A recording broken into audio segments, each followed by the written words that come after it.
you had to help any Bangladeshi people regarding this? Yes, I have. Yes, I have. So how was the experience? Look, for me, it was a great experience. And I give you this as an example.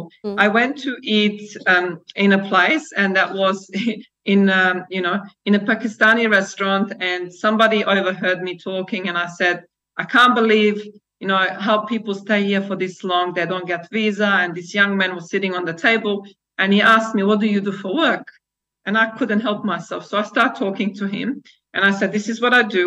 And after that, I went to do some free seminars in his community. So for all of the international students, to give them some advice about options. I found that amazing experience. People are very humble, very joyful, very hardworking. And really, if they put their mind to achieving a goal, they do their absolute best to do that. My experience, I have to say, has been a pleasant one. A lot more pleasant than obviously dealing with a lot of people that are from English-speaking countries. And I'm being honest, because they don't see the challenges that migrants like from Bangladesh see. And that is, one being the language, the culture, and other aspects of that. And I've made some good friends. Some people that invite me to the weddings, some people invite me for the engagement, for lunches. It's good to obviously have that, that connection with clients even after you help them. Thank you. Now we have a question from our audience. Absolutely.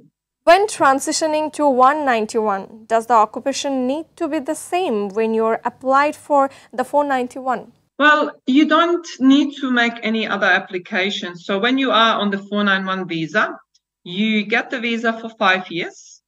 You must live for 3 years in the location where you got the visa granted. So it could be, let's say, South Australia. It could be in any other state. Your occupation doesn't matter. You just have to make sure that you show the government that you've been working, making money, that you've been living in a postcode, which is not the city, outside of the city areas. Okay. And that's all. The occupation doesn't change in any way. What you do for work, you could be a nurse.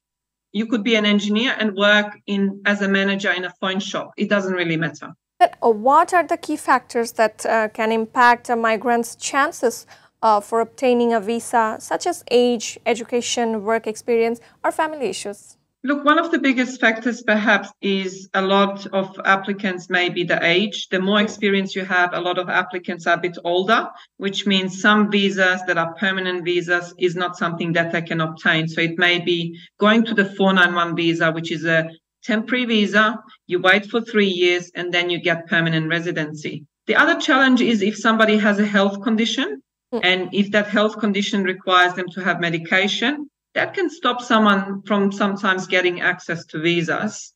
And I guess the biggest challenge really is the English language and how proficient the English language is, and whether you can get a visa. An example is I pick it as a chef. If somebody can't get 7 in IELTS, they may not be able to get permanent visa, but they may be able to get a temporary visa. So quite a few aspects.